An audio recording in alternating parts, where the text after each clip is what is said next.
Tapi karena butuh tenaga, jadi kopi americano 2 gelas, saudara.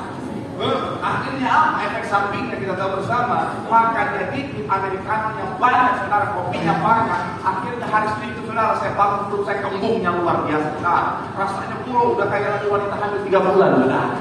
Iya, lagi kembung-kembungnya, saudara, terus kayak masuk angin gitu, saudara. Akhirnya resep orang tua bilang begini, minumlah parutan kunyit, katanya, saudara.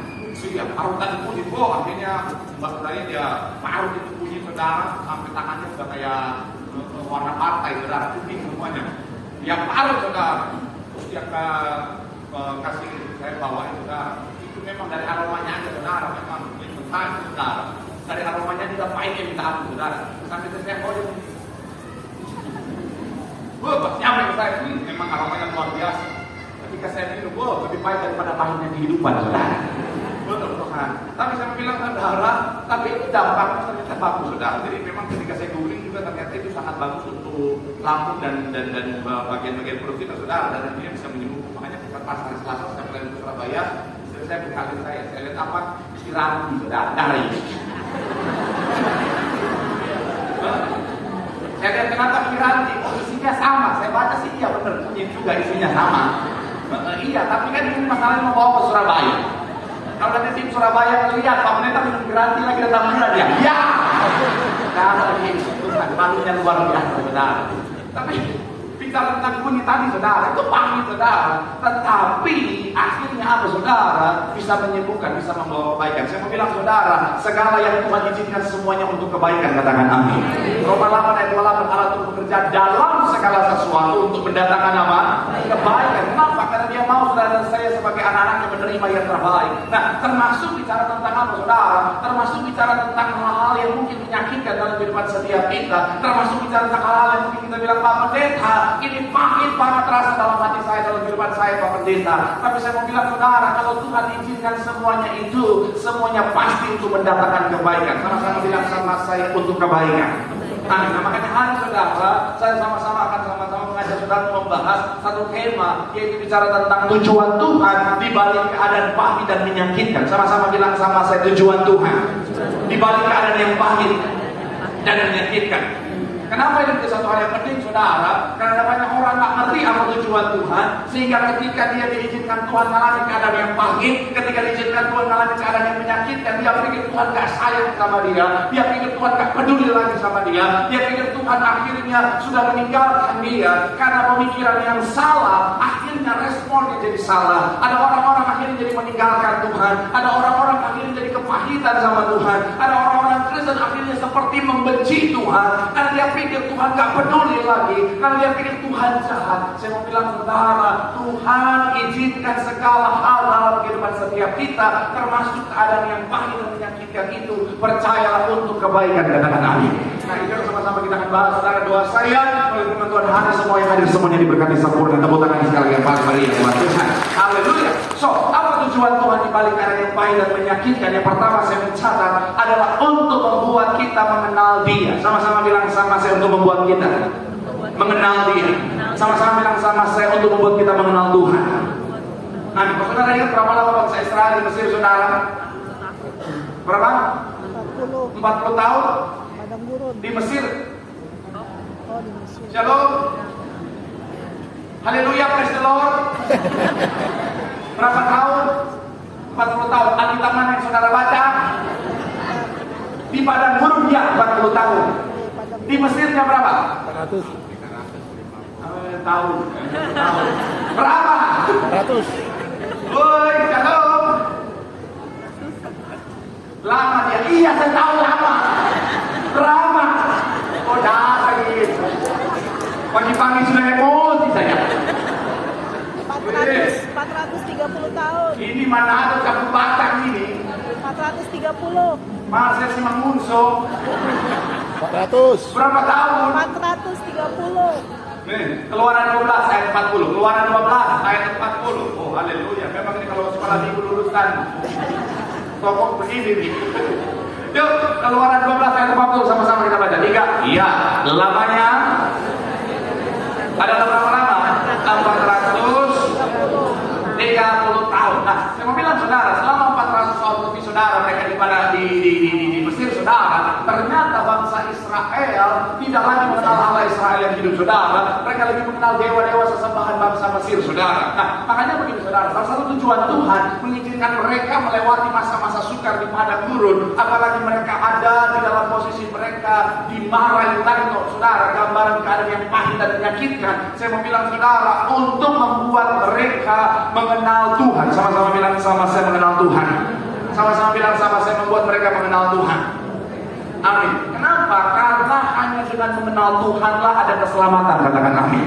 Alkitab mencatat umat binasa karena mereka tidak mengenal Allah. Saya mau bilang, saudara, Tuhan izinkan seringkali, saudara, keadaan yang pahit dalam kehidupan setiap kita, situasi yang menyakitkan dalam kehidupan setiap kita, supaya apa? Supaya kita mengenal Tuhan, saudara. Kenapa? Karena kalau dalam situasi yang manis, dalam situasi yang menyenangkan, dalam situasi yang baik, kadang-kadang kita bisa tidak mengenal Tuhan, kadang-kadang kita bisa lupa sama Tuhan. Contoh sederhana, ketika saudara dan saya masih dikelilingi orang-orang yang mungkin bicara tentang teman-temanmu, sahabat-sahabatmu, karena mungkin kau lagi dalam keadaan kekayaan yang berlimpah dalam hidupmu, orang-orang semuanya nempel, akhirnya kau nggak kenal mana yang baik dan mana yang tidak. Betul kan? Kita kalau lagi kaya, kita kalau lagi sukses, saudara, ada banyak orang palsu mendekat sama kita, saudara.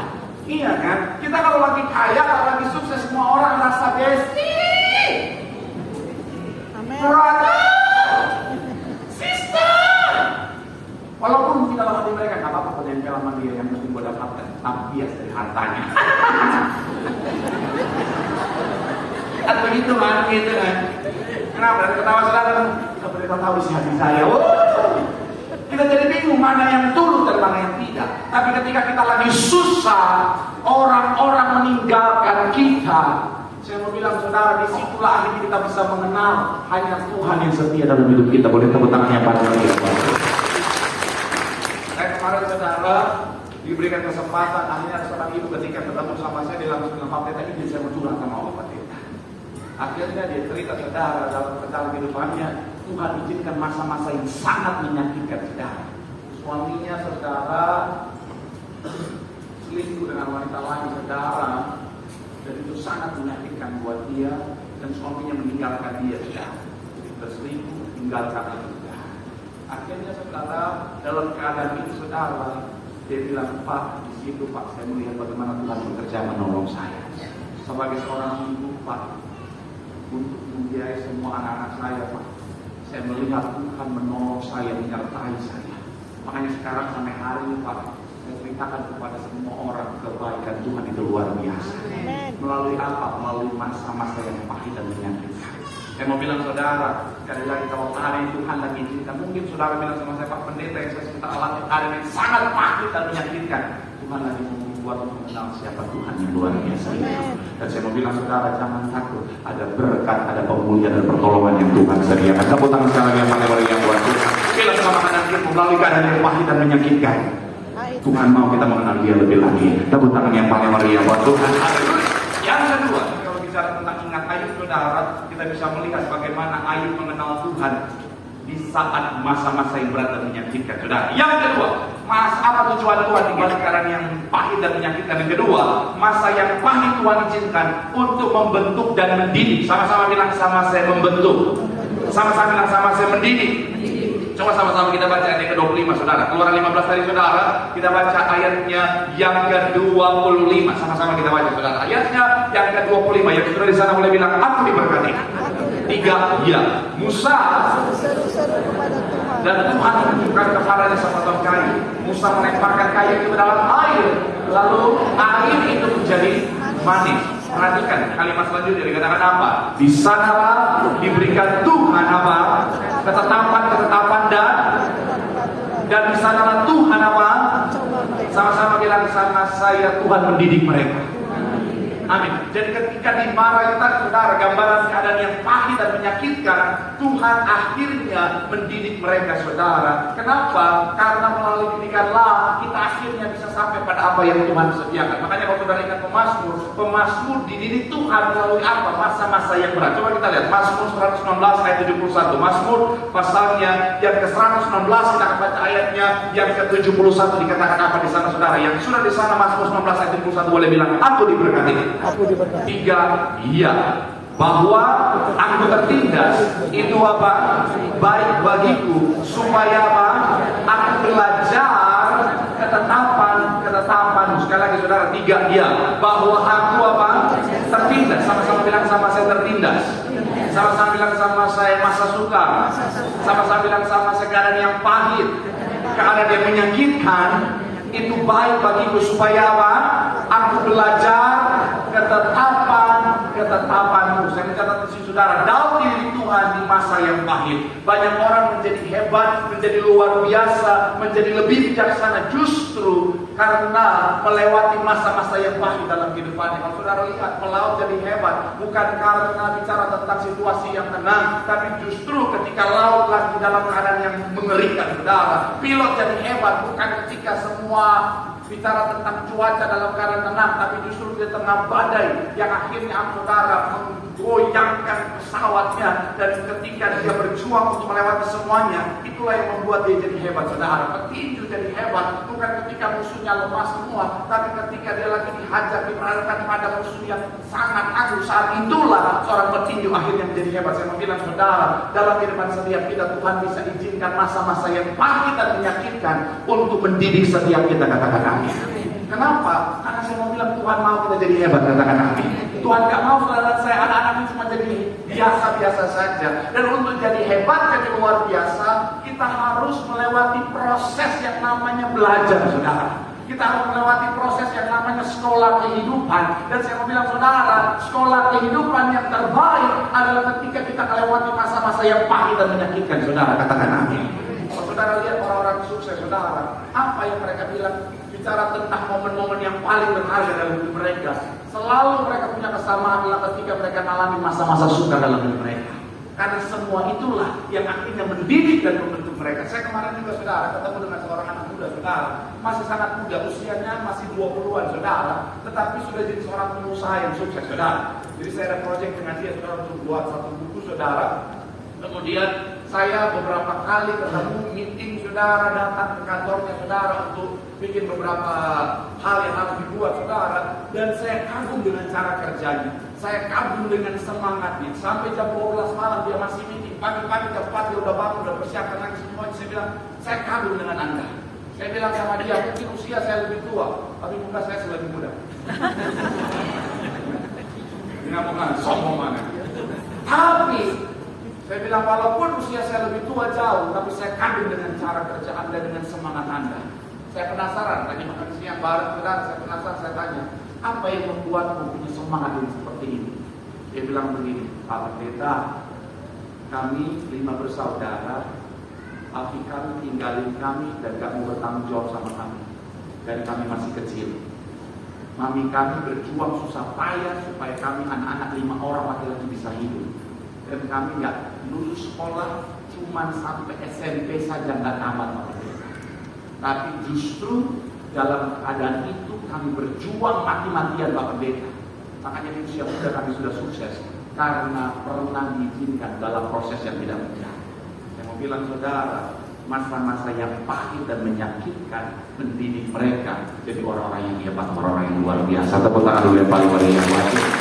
Sekarang saya bilang saudara, kalau Tuhan lagi izinkan kau mengalami masa-masa yang berat, pahit dan menyakitkan, Tuhan lagi mendidikmu untuk siap terima berkat Tuhan yang besar. Sekarang kita tepuk tangan yang paling meriah buat Tuhan. Bilang katakan dirimu, apapun yang Tuhan izinkan untuk mendidik setiap kita jadi hebat, jadi luar biasa, siap terima berkat Tuhan yang besar. Tepuk tangan sekali lagi yang paling meriah buat Tuhan.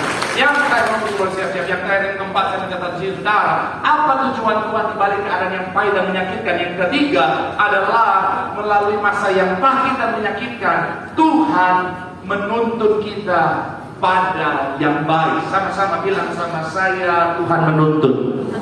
Sama-sama bilang sama saya, untuk menuntun pada yang baik. Ayat 27 terakhir kita baca sama-sama sudah. Ayat terakhir kita Keluaran 15 ayat yang ke-27. Sambil 5 musik bersama-sama, saya udah maju ke depan. Ayat yang ke-27 dikatakan apa? Yang sudah salah boleh bilang, aku diberkati. 3, iya. Sesudah itu apa? Di sana ada 12 mata air dan lalu berkemahlah mereka di sana di tepi.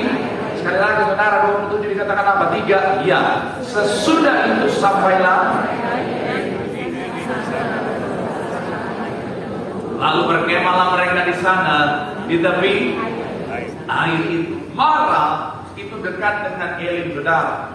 Elim adalah tempat di mana ada 12 mata air dan 70 pohon kurma, saudara. Bicara tentang sesuatu yang indah, sesuatu yang baik yang sudah Tuhan sediakan.